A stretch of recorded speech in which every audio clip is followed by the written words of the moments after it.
Bonjour à tous, on se retrouve aujourd'hui pour parler de l'épisode 68 de Dragon Ball Super intitulé Apparaît Shenron, à qui appartient le vœu. Alors aujourd'hui nous allons tirer sur l'ambulance vu qu'on va parler d'un filler. Forcément, il faut le prendre en compte maintenant dans Dragon Ball Super vu que l'anime prend une direction assez différente du manga. C'est quand même dingue de dire qu'il faut prendre en compte maintenant les fillers. Même si évidemment le travail qui est fait dessus n'est pas le même que pour un épisode classique. Alors clairement cette vidéo sera plutôt courte vu que j'ai pas non plus grand chose à dire sur l'épisode 68, même si à la fin de la vidéo on parlera de la preview de l'épisode 69. Alors au début de l'épisode on retrouve Bulma qui est en train de travailler sur la Time Machine. Selon elle, en tant que scientifique, elle se doit de continuer ses expériences et ses recherches sur les voyages temporels. C'est à ce moment-là que Goku apparaît pour lui demander le Dragon Radar pour récupérer forcément les 7 Dragon Ball et ressusciter Kaio Bubbles.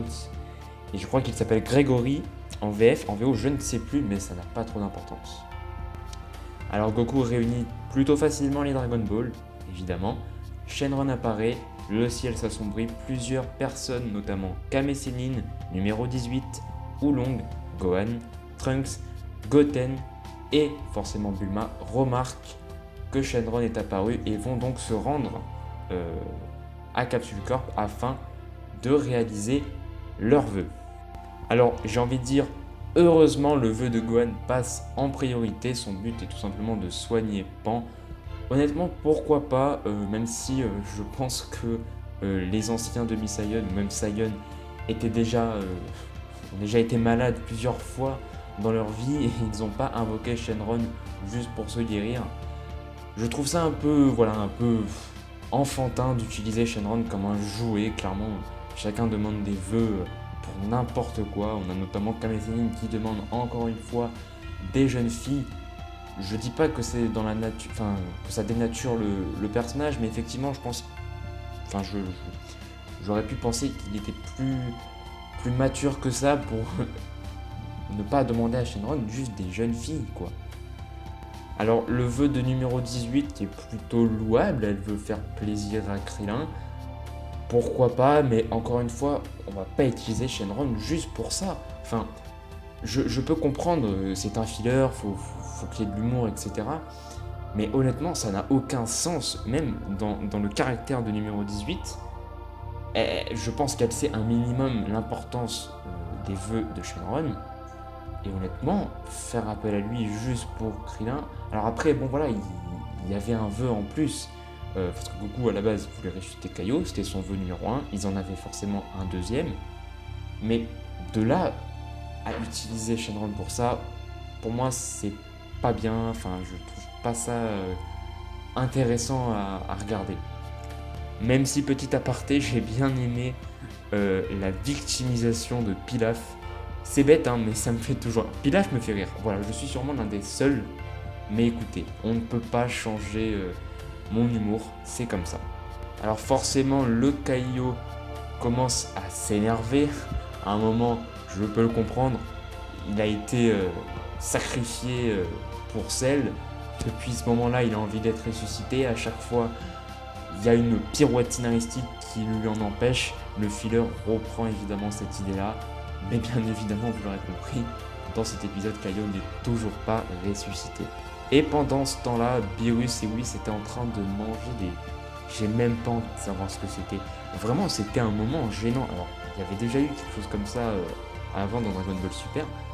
Mais je trouve qu'avec la voix de Whis qui fait ultra gay, c'est gênant en fait.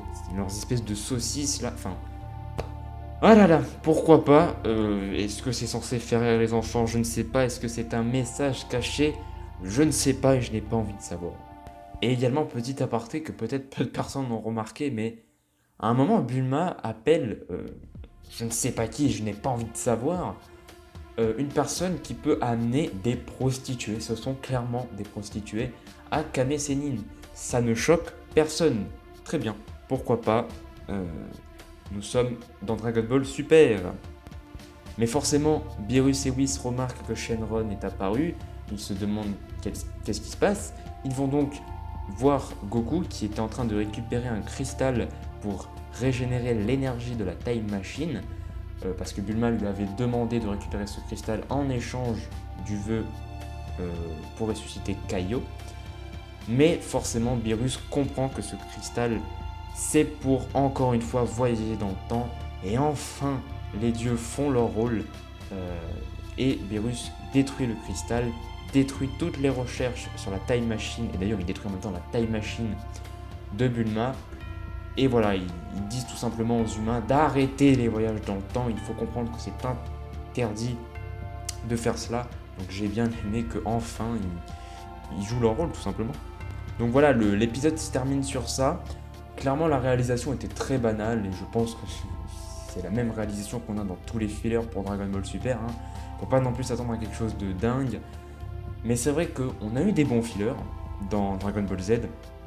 On retiendra le permis de conduire, même Garlic Junior qui était pas mal. Donc on peut par moment s'attendre à un filler plutôt sympathique à regarder. Celui-ci n'en fait clairement pas partie, il est très banal. Il se passe pas grand chose, la preuve, j'avais pas grand chose à dire dessus, mis à part résumer l'épisode.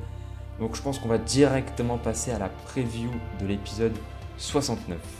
Alors l'épisode 69, Goku contre Arale, peut potentiellement être un filler un minimum intéressant, même si la preview m'a un peu refroidi, je dois l'admettre, parce que je pense... Enfin, c'est quelque chose que j'avais oublié en fait, avec les fillers. Ils doivent installer une sous-intrigue en 20 minutes. Donc forcément, ça va très vite. Ça n'a presque aucun sens par moment, notamment dans Goku qui va affronter Arale. Prenez pas en compte les rapports de force, hein, ça n'a aucun sens. Dr. Slump, c'est du what the fuck.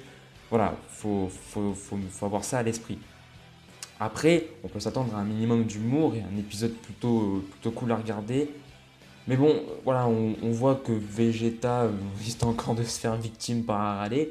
Honnêtement, c'est tout à fait logique, mais bon, voilà, c'était pas forcément obligé de le montrer. Donc, on a également eu le résumé hein, de l'épisode 69.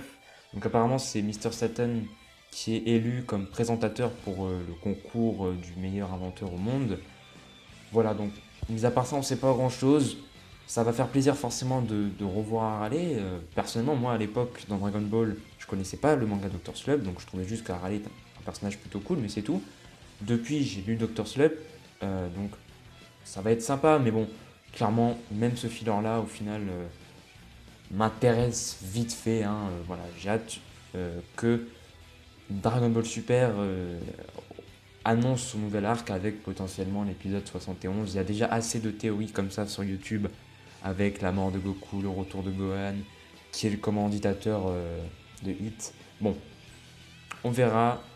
On se retrouve quand même la semaine prochaine, évidemment, pour parler de l'épisode 69, qui aura aussi, je pense, une réalisation assez banale de filler, plutôt banale. Mais bon, sait-on jamais. Moi, je vous dis à dimanche. Portez-vous bien.